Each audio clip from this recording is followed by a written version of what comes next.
Opa! Estamos numa É isso. live isso. E aí, Noblar? Como é que você tá? Tranquilo?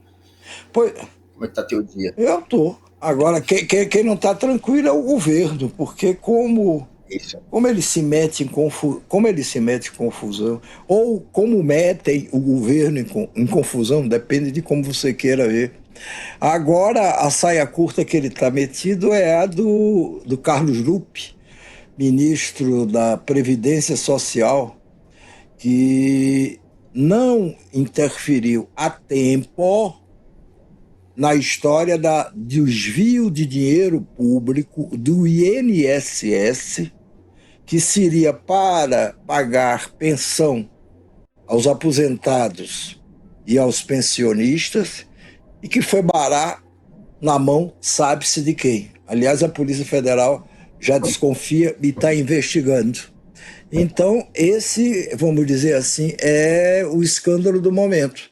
Não que tenha havido muito escândalo nesse governo, mas esse é um escândalo de bom tamanho. Aliás, eu queria começar antes de, talvez para que vocês entendam melhor, com o depoimento de uma pessoa que foi vítima desse desvio de dinheiro público, que descontaram do que ela tinha direito pela Previdência Social, descontar o dinheiro e não devolver até hoje. Eu prefiro que essa pessoa conte isso. É um áudio que nós obtivemos. Ô Camila, solta esse áudio, por favor. Ricardo, só para ter conhecimento, eu também fui vítima desse escândalo do INSS. E eu descobri há algum tempo atrás, fiz tudo, até que eu comecei a ver um desconto de setembro de 2023, não, outubro de 2023, até setembro de 2024. Mais de um ano, quase um ano, né? Começou em outubro de 2023, já descontaram da pensão para uma associação chamada AAPEN. Quando eu consegui descobrir esses descontos, eu pedi a suspensão. Aí eles disseram que eu suspender, mandaram eu fazer isso pelo site do INSS, a contribuição, mas eu disse que eu nunca tinha autorizado isso na época. E eles disseram que para eu receber o dinheiro que tinha sido tirado indevidamente do INSS, disse que eu ligasse para essa associação. E me deram o número de telefone, o 0800, que eles nunca atenderam.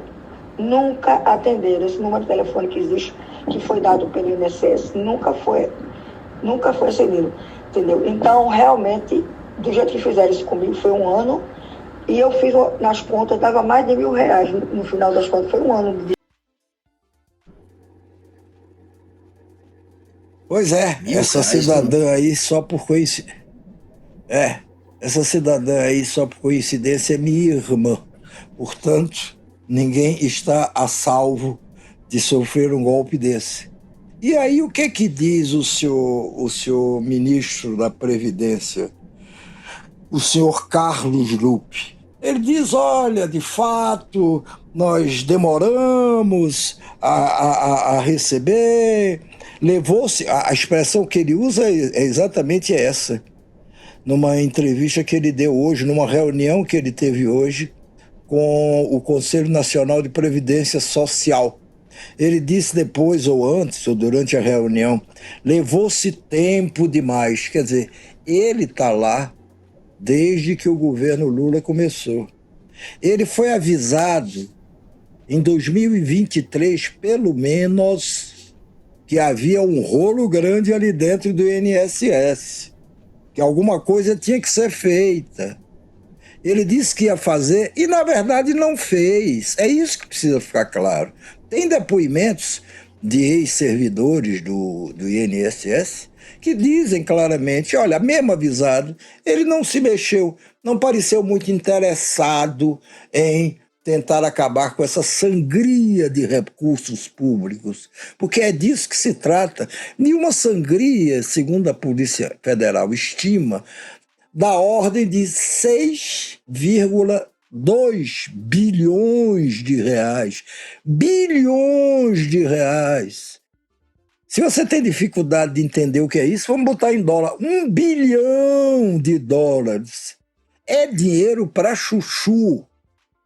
E no começo, quando essa história veio a público, quando a Polícia Federal fez recentemente uma batida gigantesca em 10 estados, prendeu algumas pessoas, mas principalmente apreendeu documentos e objetos e bens dessas pessoas.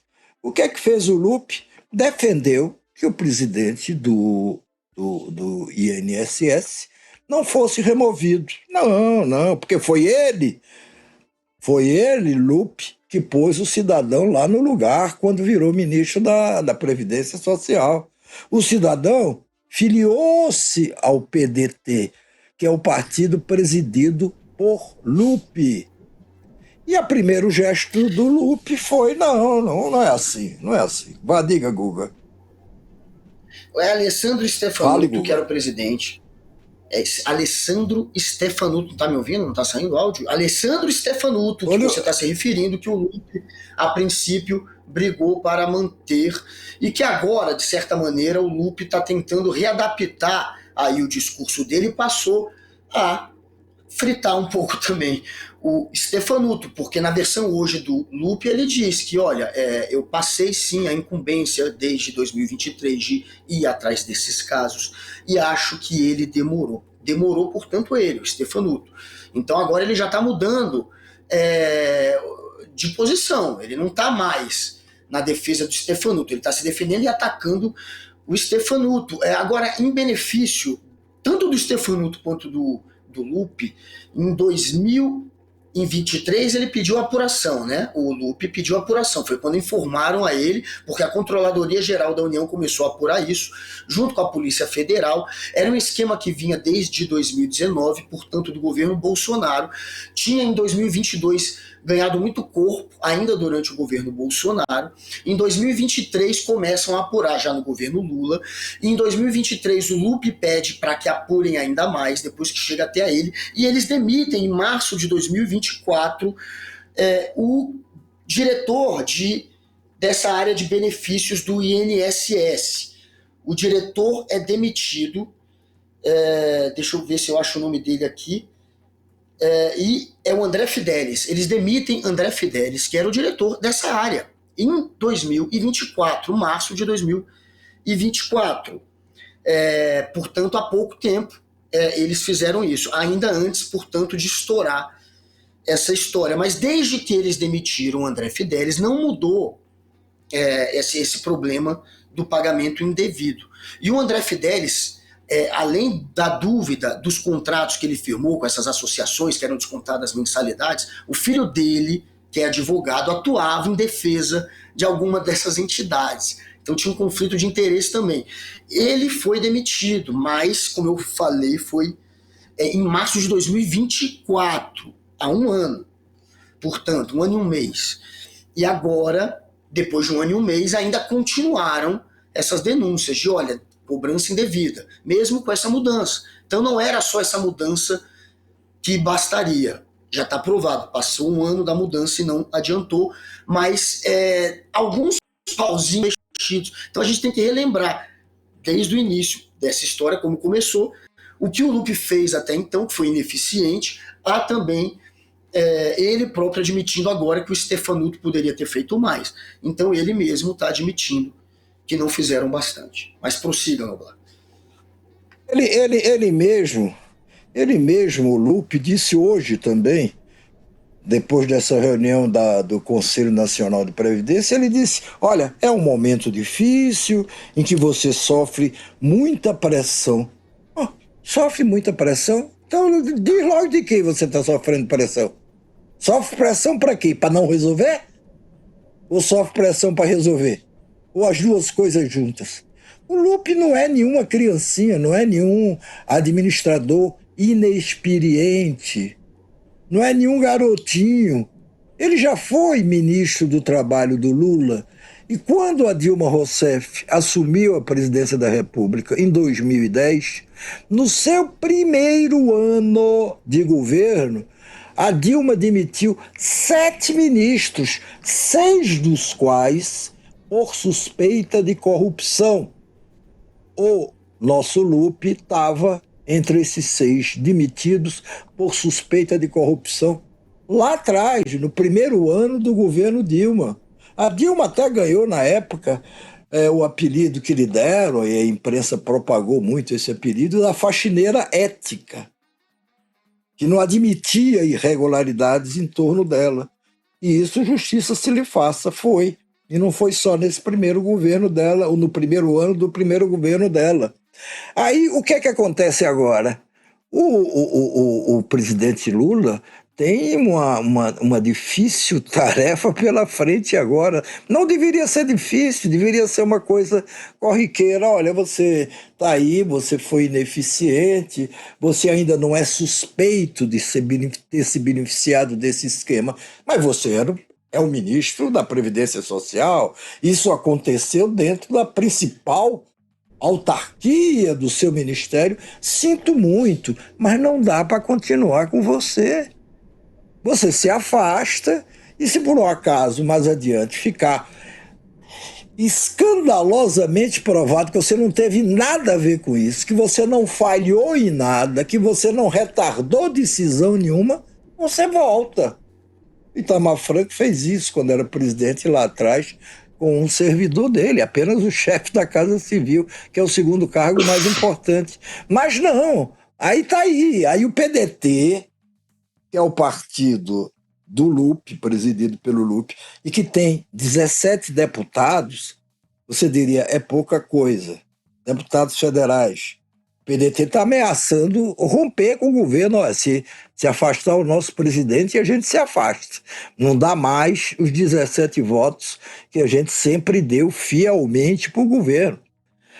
E aí não dá para o Lula também, vamos dizer, com essa facilidade toda, de resolver desprezar 17 votos. Aí é que está a saia justa dele. Porque o Lula não tem apoio suficiente dentro do Congresso para governar. Todo projeto, toda proposta dele é uma dificuldade imensa para passar. Algumas passam, outras não. E os partidos, hoje montados em fortunas por conta dessas emendas do orçamento secreto, eles estão um pouco se lixando, eles não são mais fiéis. Eles não precisam do governo para se elegerem ou para elegerem os seus candidatos. Então fica essa saia justa ou essa sinuca de bico. O que é que faz o governo? Manda embora o Lupe, dá mais tempo de sobrevivência para o Lupe ou deixa o Lupe lá no lugar? Isso é muito ruim para a imagem do governo. Muito. Vamos lá, Guga. É um governo que foi usado como boi de piranha, segundo o próprio Romero Jucá, quando era senador, quando estourou a história do Petrolão, que aí quiseram o impeachment da Dilma e diziam que tinha que usar. Ele usa essa expressão naquela ligação de telefone que ele faz com um dirigente do MDB, né, do PMDB, ele fala que tem que atravessar e tem que usar o PT como boi de piranha. Noblar é alguma coisa. Mas peraí, diga, por favor. Não, só ia relembrar. Mas a frase mais famosa... O PT é um partido que a galera adora usar como escudo para fingir que não é corrupto, né? O PMDB, inclusive, usava o PT. Agora, vamos lá. O que você ia dizer? Mas a frase que ficou mais famosa do Jucá naquela época não foi essa. Essa também ganhou relevância. Mas foi uma outra, onde ele dizia: precisamos estancar a sangria. O que é que ele queria dizer com aquilo? Naquela época, estavam todos os partidos acossados pela Lava Jato, gente de todos os partidos sendo presa, chamada para depoimento. E aí a Dilma tinha apoiado a Lava Jato, e com muita inflexão nisso. E aí o que é que queria? Estavam aqueles políticos todos apavorados em perder seus mandatos ou em serem presos.